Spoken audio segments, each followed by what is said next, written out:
اور وہ اپنا یوٹیوب چینل بھی چلاتے ہیں، اور ہمارے جو مشکلات یا ہماری جو پریشانیاں یا پھر حالت حاضرہ کو ذہن میں رکھتے ہوئے اس یوٹیوب چینل میں اپنے خیالات کا اظہار کرتے ہیں۔ میں مولانا حمید الدین فلاحی صاحب کو دعوت سخن دیتا ہوں کہ وہ آئے اور خوشگوار زندگی کے رہنما اصول اس تقریر کو ہمارے سامنے پیش کریں۔ الحمدللہ نحمدہ ونستعینہ ونستغفرہ ونؤمن بہ ونتوکل علیہ ونعوذ باللہ من شرور انفسنا ومن سیئات اعمالنا من يهده الله فلا مضل له ومن يضلل فلا هادي له ونشهد ان لا اله الا الله وحده لا شريك له ونشهد ان سيدنا ومولانا محمدا عبده ورسوله اما بعد فاعوذ بالله من الشيطان الرجيم بسم الله الرحمن الرحيم من عمل صالحا منكم من ذكر او انثى وهو مؤمن فلنحيينه حياة طيبة صدق اللہ العظیم۔ محترم حضرات،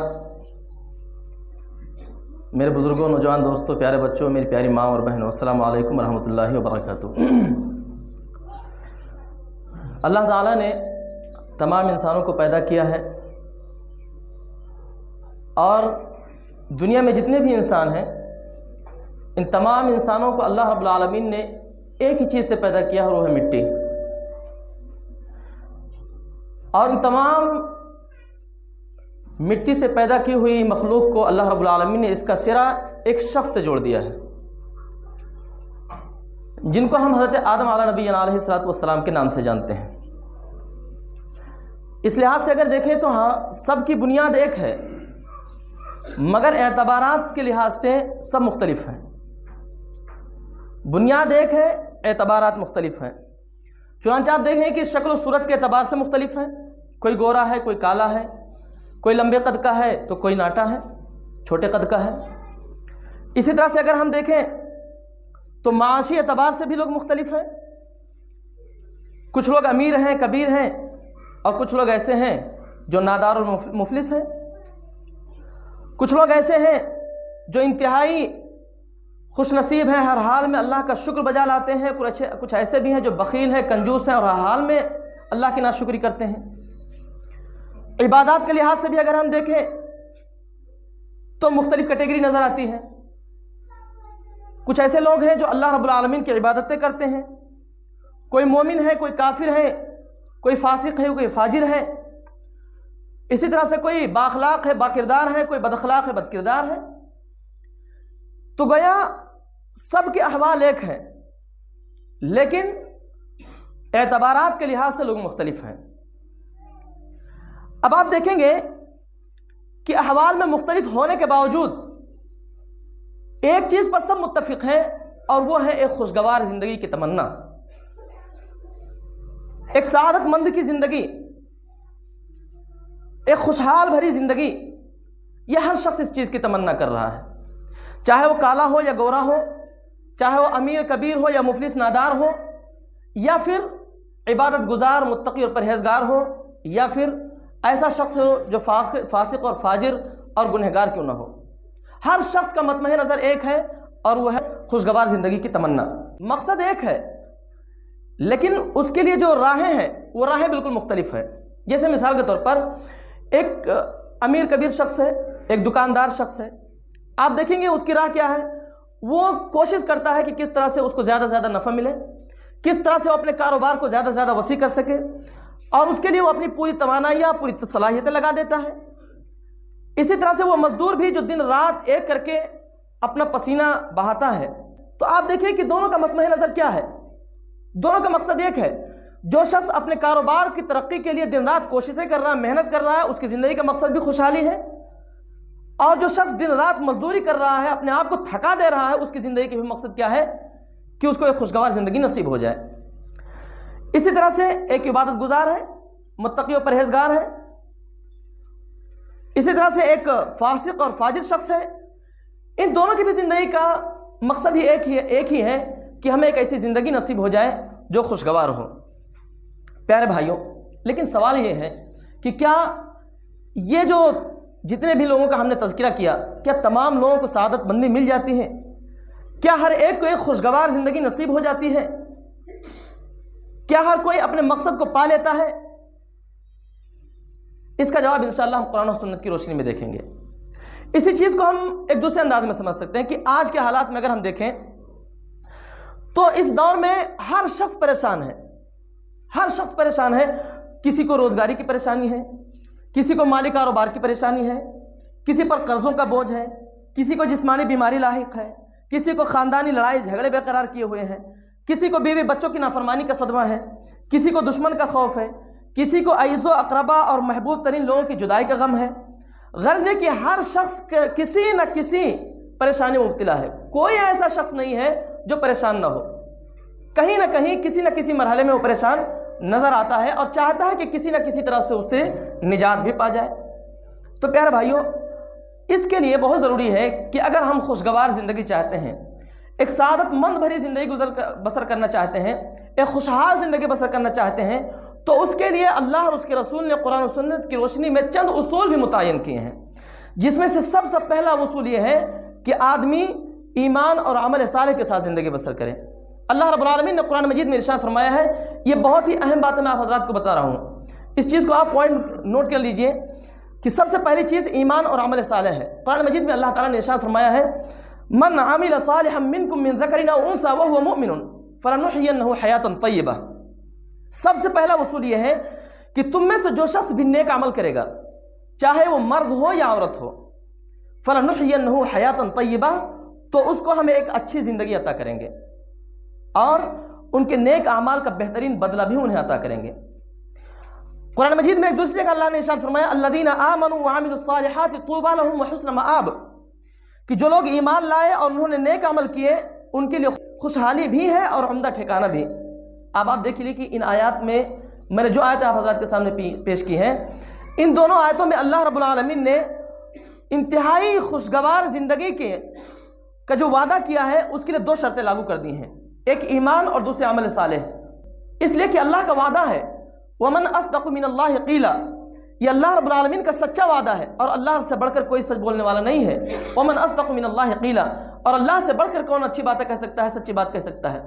دوسری بات یہ کہ اللہ رب العالمین اپنے وعدے کے خلاف بھی نہیں کرتا ہے، ان اللہ لا یخلف المیعاد، اللہ تعالیٰ وعدہ خلافی نہیں کرتا۔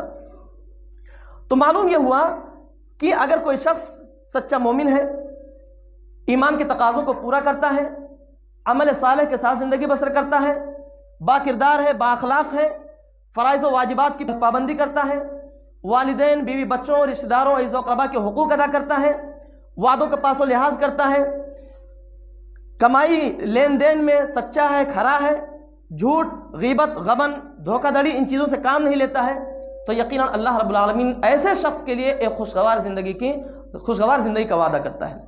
اس کے برخلاف وہ لوگ ہیں جو سچا مومن نہیں ہے، ایک ایسا آدمی ہے جو سچا مومن نہیں ہے، فاسق ہے، فاجر ہے، بد کردار ہے، بد اخلاق ہے، والدین، رشتہ داروں، عزیز و اقربا کے حقوق ادا کرنے والا نہیں ہے، فرائض و واجبات کی دھجیاں بکھیر دینے والا ہے، تو ایسے شخص کو کبھی بھی اس بات کی تمنا نہیں کرنی چاہیے کہ اسے خوشگوار زندگی نصیب ہو سکتی ہے، کبھی بھی تمنا نہیں کرنی چاہیے، اس لیے کہ اللہ رب العالمین کا وعدہ ہے۔ اللہ رب العالمین نے قرآن مجید میں اس بات کو صاف طور پر ارشاد فرما دیا ہے، وَمَنْ أَعْرَضَ عَنْ ذِكْرِي فَإِنَّ لَهُ مَعِيشَةً ضَنْكَ وَنَحْشُرُهُ يَوْمَ الْقِيَامَةِ أَعْمَى۔ اللہ رب العالمین نے قرآن مجید میں ارشاد فرمایا کہ جو شخص میرے ذکر سے اعراض کرے گا تو ہم اس کی زندگی کو تنگ کر دیں گے۔ ابھی آپ دیکھیے، میں نے جو بتایا کہ جو شخص ایمان اور عمل صالح کے ساتھ زندگی بسر کرے گا، اللہ تعالیٰ اس کو ایک خوشگوار زندگی عطا کرے گا، لیکن اس کے مقابلے میں جو شخص اللہ کے ذکر سے اعراض کرے گا، اللہ کے ذکر سے مراد یہ ہے کہ اللہ کے دین سے منہ موڑے گا، اللہ کے احکام و فرامین جو اللہ نے بتائے ہیں اس سے اعراض کرے گا، تو اللہ رب العالمین نے ارشاد فرمایا کہ ہم اس کی زندگی تنگ کر دیں گے۔ تنگ کرنے کا مطلب کیا ہے؟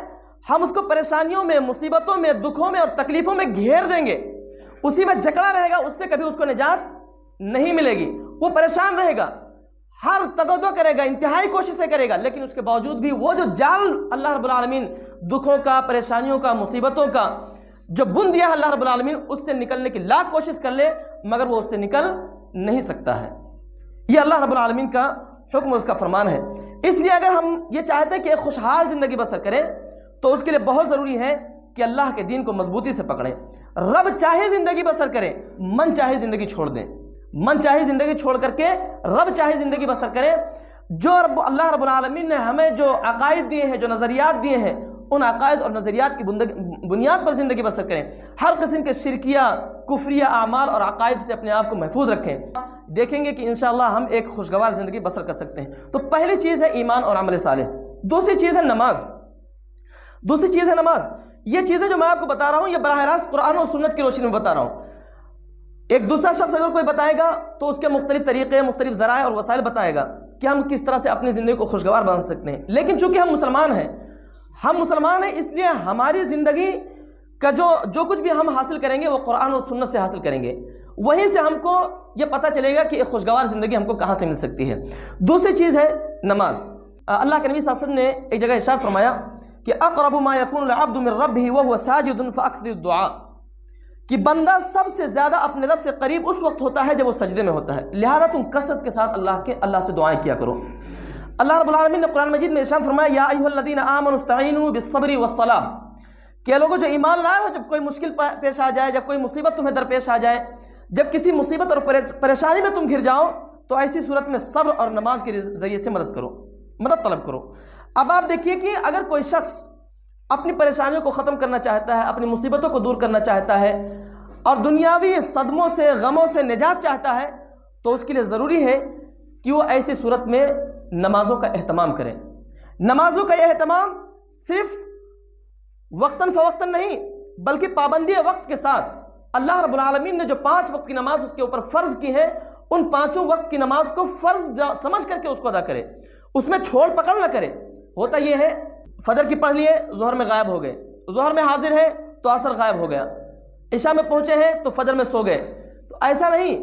نمازوں کی محافظت میں یہ بات بھی شامل آتی ہے کہ 5 وقت کی نماز پوری پابندی کے ساتھ، وقت متعینہ کے ساتھ با جماعت نماز ادا کی جائے. یہ ہے نماز. اب اگر کوئی شخص کبھی چھوڑ پکڑ کر لیتا ہے، کبھی نماز پڑھ لیتا ہے، کبھی نہیں پڑھتا ہے، اور پھر اس کے بعد وہ ایک خوشحال زندگی کی تمنا بھی کرتا ہے، تو یہ اس کی بیوقوفی اور کچھ نہیں ہے. نماز ایک ایسا ذریعہ ہے کہ جس کے ذریعے سے آدمی اپنی تمام مصیبتوں اور پریشانیوں کو دور کر سکتا ہے. اس چیز کو سمجھنے کی ضرورت ہے. دراصل ہمارے دلوں میں، ہمارے دل میں، ہمارے ایمان میں، ہمارے عقیدے میں بات مکمل طور پر شامل ہی نہیں ہے یا گھری نہیں ہے کہ یہ چیز گھر کر چکی ہو. جب یہ چیز ہمارے دلوں میں، ہمارے ذہن و دماغ میں گھر کر چکے گی تو یقین مانیے یہ چیز ہمارے لیے بہت ہی آسان ہو جائے گی. آدمی کا صرف ایمان ہونا چاہیے، اس کا عقیدہ ہونا چاہیے. نماز کے تعلق سے آدمی اپنی تمام پریشانیوں اور مصیبتوں کا ازالہ کر سکتا ہے. اس کی میں ایک مثال دیتا ہوں، ایک واقعہ آپ کو سناتا ہوں. تاریخ دمشق میں حافظ ابن عساکر نے ایک واقعہ نقل کیا ہے کہ ایک شخص تھا، وہ دمشق سے زیدانی ایک جگہ تھا، ایک جگہ کا نام ہے، وہاں پر لوگوں کو اپنے خچر پہ لاد کر کے لے کر آیا جایا کرتا تھا، اور یہی اس کی روزی روٹی کا ذریعہ تھا. تو ایک مرتبہ وہ کہہ رہا، اس کا اپنا خود کا بیان ہے کہ ایک مرتبہ ایسا ہوا کہ میرے خچر پر ایک ایسا شخص سوار ہوا کہ جس کو میں پہچانتا نہیں تھا، اور اس نے مجھ سے کہا کہ زیدانی جانے کے لیے آپ اس راستے کے بجائے اس راستے کا انتخاب کرو اور اس راستے سے چلو. میں نے کہا بھائی میں ایسے کسی راستے سے واقف نہیں ہوں.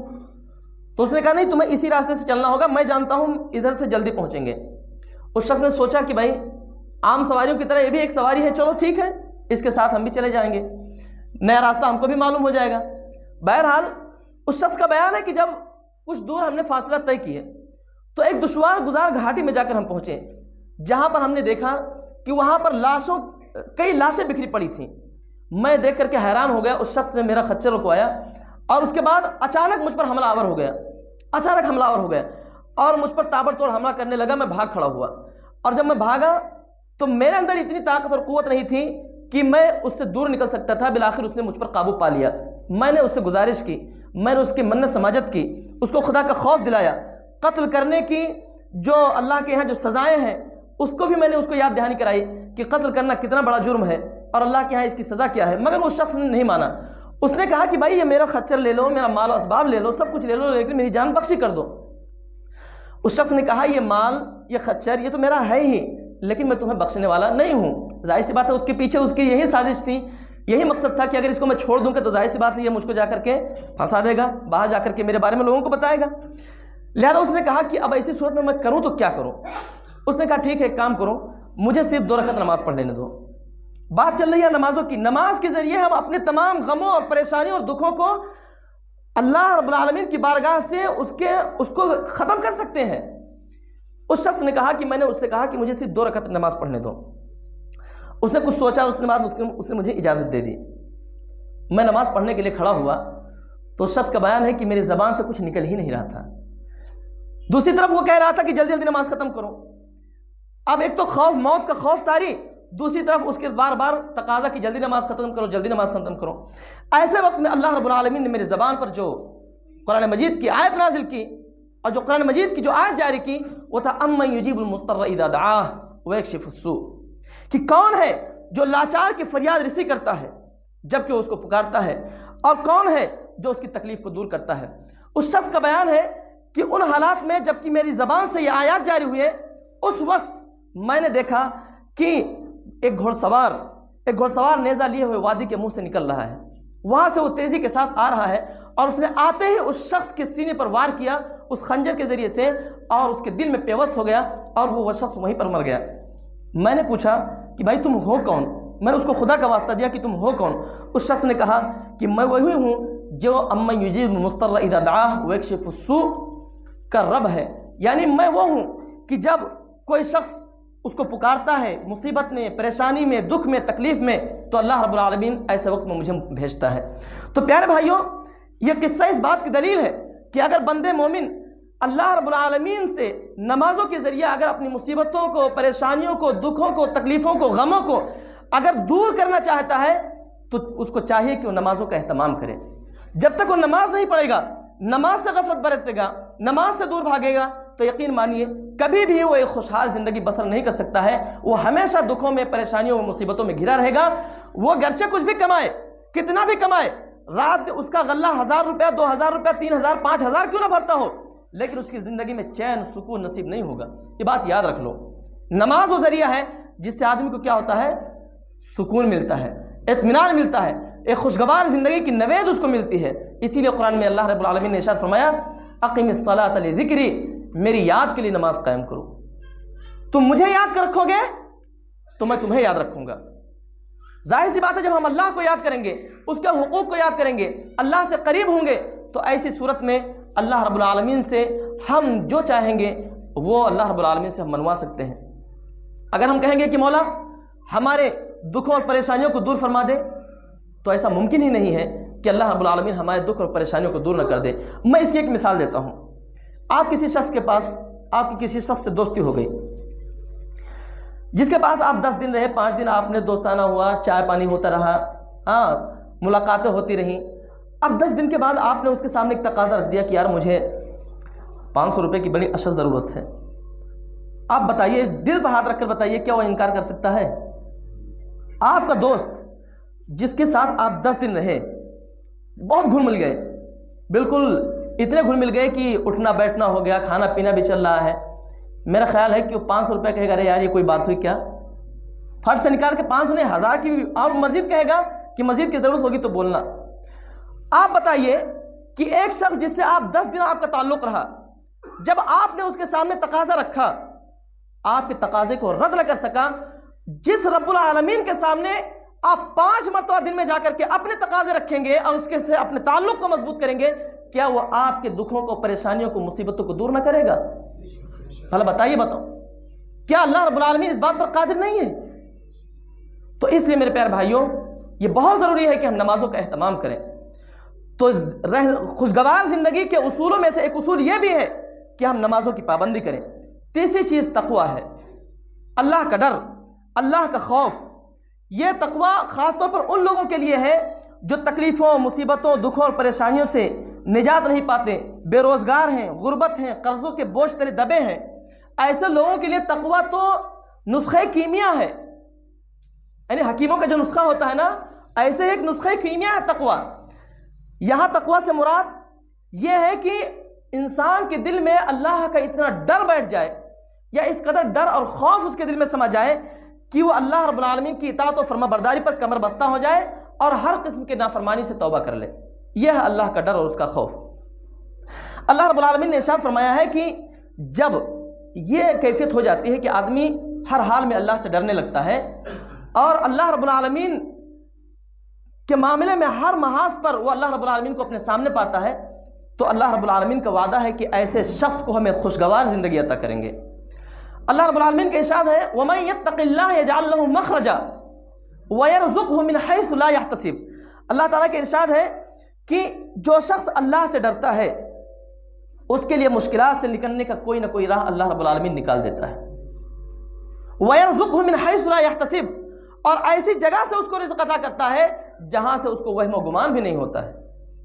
اب آپ دیکھیے کہ ایک دوسری آیت میں اللہ رب العالمین نے ارشاد فرمایا ہے وَمَن يَتَّقِ اللَّهَ يَجْعَل لَّهُ مِنْ أَمْرِهِ يُسْرًا، کہ جو شخص اللہ سے ڈرتا ہے اللہ اس کے کام میں آسانی پیدا کر دیتا ہے۔ ان آیات میں آپ دیکھیں کہ زندگی کی خوشگوار زندگی کے لیے ایک اصول متعین کر دیا گیا ہے، اور وہ اصول کیا ہے؟ اللہ سے ڈرتے ہوئے اس کی نافرمانی سے بچنا۔ اب اگر اس اصول کی روشنی میں ہم اپنا جائزہ لیں تو ایک طرف تو ہماری حالت یہ ہے کہ ایک خوشگوار زندگی کی تمنا ہے، ایک سعادت مند زندگی کی تمنا ہے، ایک خوشحال بھری زندگی کی تمنا ہے، لیکن دوسری طرف معاملہ یہ ہے کہ ہم اللہ کی نافرمانیاں بھی کر رہے ہیں، اللہ کے حکم عدولی بھی کر رہے ہیں، سرکشی اور بغاوت پر بھی آمادہ ہیں۔ جیسے مثال کے طور پر نمازوں میں سستی، غفلت، جھوٹ، غیبت، چغل خوری، سودی لین دین، والدین اور قرابت داروں کے ساتھ بدسلوکی، فلم بینی، سیریل اور گانے وغیرہ سننا، یہ تمام کی تمام چیزیں آپ بتائیے کہ ایسی صورت میں ہمیں خوشحالی اور خوش نصیبی یا سعادت مندی یا خوشگوار زندگی کبھی میسر آ سکتی ہے؟ کبھی نہیں مل سکتی ہے۔ یہ صرف خوش فہمی ہے، غلط فہمی ہے۔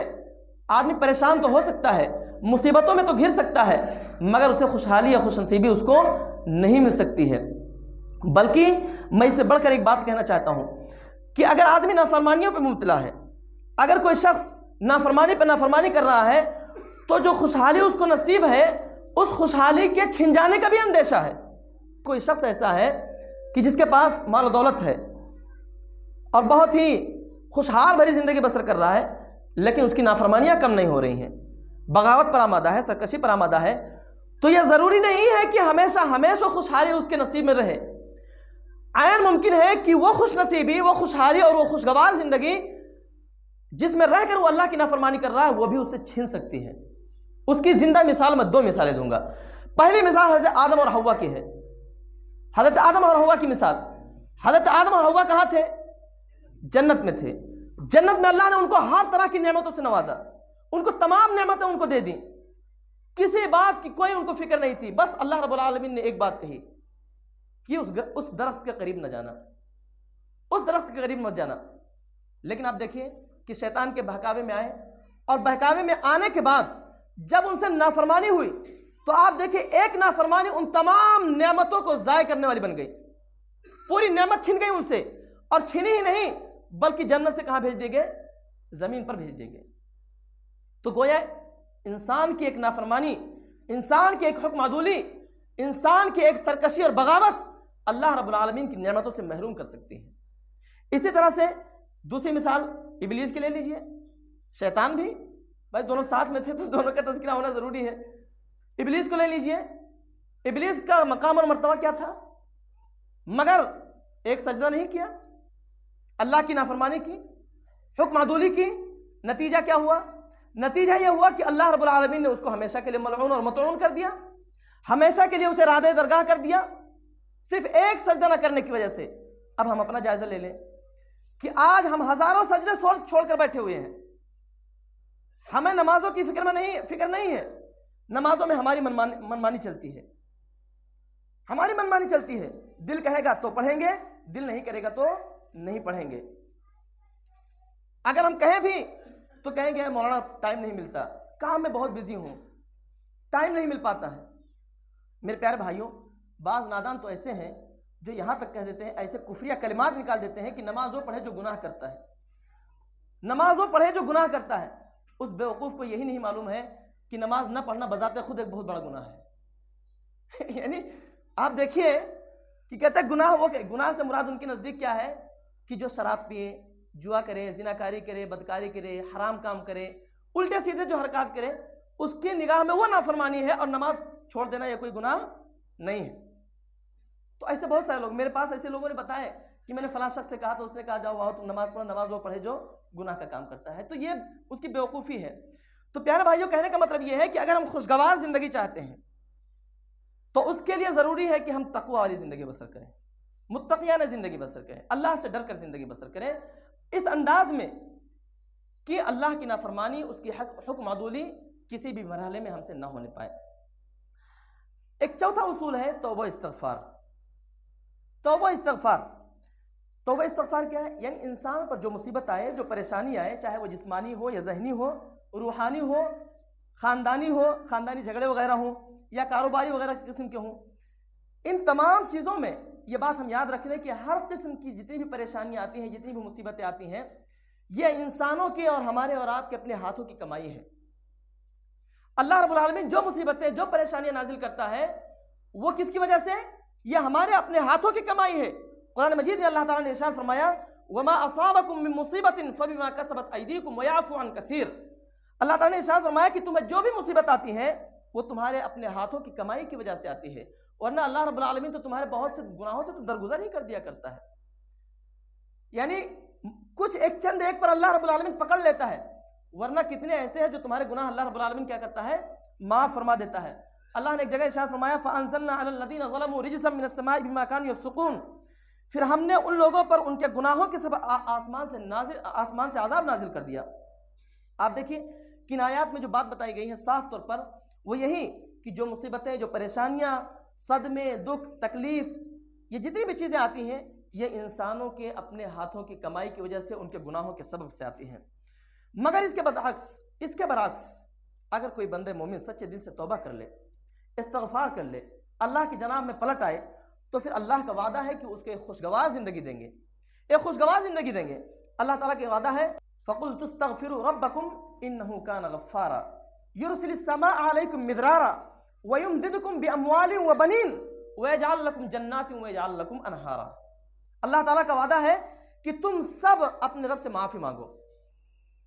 یہ حضرت نوح علیہ السلام کا یہاں پر ذکر ہے کہ انہوں نے اپنی قوم سے یہ بات کہی تھی کہ میرے قوم کے لوگ، تم سب لوگ مل کر کے انفرادی طور پر بھی اور اجتماعی طور پر بھی اللہ کے حضور، اللہ کے جناب میں توبہ استغفار کرو۔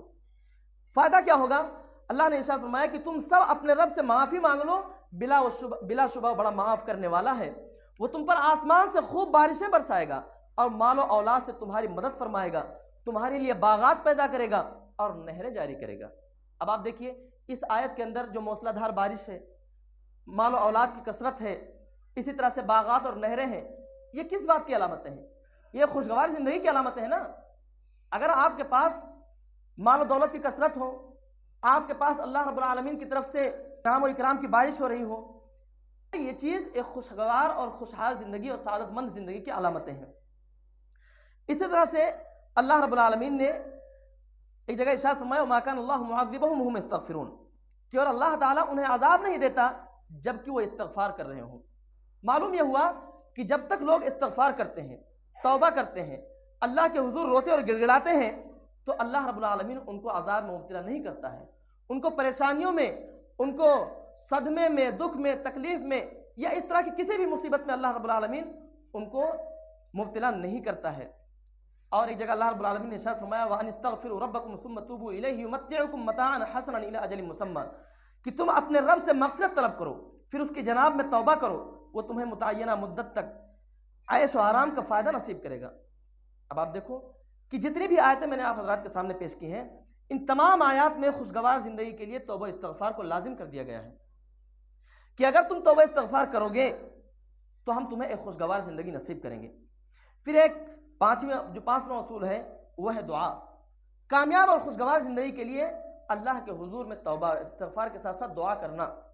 دعا، توبہ استغفار ایک الگ چیز، اب دعا کا مرحلہ ہے۔ دعا مطلب مانگنا، دست بسوال ہونا، اللہ کے حضور میں جانا، اس کے سامنے گڑ گڑانا، رونا، اس سے مانگنا کہ اللہ مجھے خوشگوار زندگی دے دے، اس سے اس بات کے لیے تمنا کرنا، اس سے اس بات کی خواہش کرنا کہ مولا جن پریشانیوں میں، جن مصیبتوں میں گھرا ہوں، اللہ تو اس سے مجھ کو نجات دے دے، اس بات کی دعا کرنا۔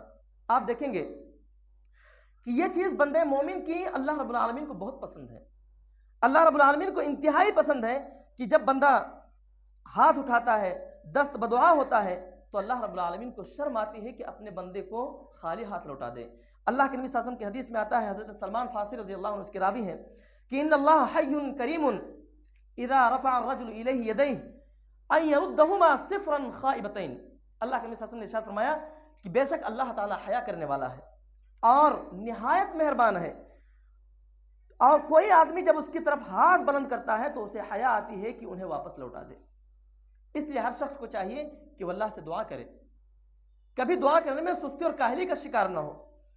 یہ اللہ کا فرمان بھی ہے، وَإِذَا سَأَلَكَ عِبَادِي عَنِّي فَإِنِّي قَرِيبٌ أُجِيبُ دَعْوَةَ الدَّاعِ إِذَا دَعَانِ۔ کہ نبی کریم صلی اللہ علیہ وسلم جب میرے بندے میرے تعلق سے پوچھیں تو ان سے کہو میں تم سے بہت زیادہ قریب ہوں۔ اجیب دعوت الداعی اذا دعانی، جب بھی کوئی پکارنے والا مجھے پکارتا ہے تو میں اس کی پکار کو سنتا ہوں، یعنی اس کی دعائیں قبول کرتا ہوں۔ تو یہ اللہ رب العالمین کا حکم ہے بھائیوں کہ تم مجھ سے دعائیں کرو، میں تمہاری دعائیں قبول کروں گا۔ اس لیے جو قریب ہے، جو پکار کو سننے والا ہے، جو مدد کرنے پر بھی قادر ہے، ہمیں اسی سے ہی دعا مانگنی چاہیے۔ اللہ کے در کو چھوڑ کر کسی اور کے در پر نہیں جانا چاہیے، جیسے مزاروں کے چکر نہیں لگانا چاہیے، جیسے کہ کسی اور جگہ جا کر کے ہم اپنے جبین نیاز کو نہ جھکائیں، بلکہ ہمارا ہاتھ اگر اٹھے تو اللہ رب العالمین کے سامنے ہی اٹھے اور بغیر کسی وسیلے کے مانگیے، بغیر کسی وسیلے کے۔ اللہ رب العالمین کو ان چیزوں کی حاجت نہیں ہے۔ اللہ کے نبی صلی اللہ علیہ وسلم کی حدیث میں آتا ہے، اللہ کے نبی صلی اللہ علیہ وسلم نے ارشاد فرمایا کہ بے شک ہر رات کو ایک گھڑی ایسی آتی ہے کہ جس میں کوئی بھی بندے مومن اگر اللہ کے سامنے دست بدعا ہوتا ہے اور اس سے دنیا اور آخرت کی بھلائی طلب کرتا ہے تو اللہ تعالیٰ اس کو بھلائی عطا کر دیتا ہے۔ تو یہ ہے دعا۔ ایک چھٹی چیز ہے ذکر الہی، اللہ کا ذکر۔ جو لوگ دنیا کی تکلیف اور مصیبتوں کی وجہ سے پریشان ہیں اور ہر وقت غمگین رہتے ہیں اور غموں اور صدموں میں ہر وقت گھرے رہتے ہیں، ایسے لوگوں کے لیے ایک بہترین نسخہ ہے ذکر الہی۔ ذکر الہی سے طبیعت میں بہار آتی ہے اور دل کو اطمینان اور سکون نصیب ہوتا ہے۔ اللہ تعالیٰ کا ارشاد ہے، الذین آمنوا وتطمئن قلوبهم بذکر اللہ الا بذکر اللہ تطمئن القلوب، کہ جو لوگ ایمان لائے ہیں ان کے دل اللہ کے ذکر سے مطمئن ہو جاتے ہیں۔ یاد رکھو، دل اللہ کے ذکر سے ہی مطمئن ہوتے ہیں، اللہ کے ذکر سے ہی دل مطمئن ہوا کرتے ہیں۔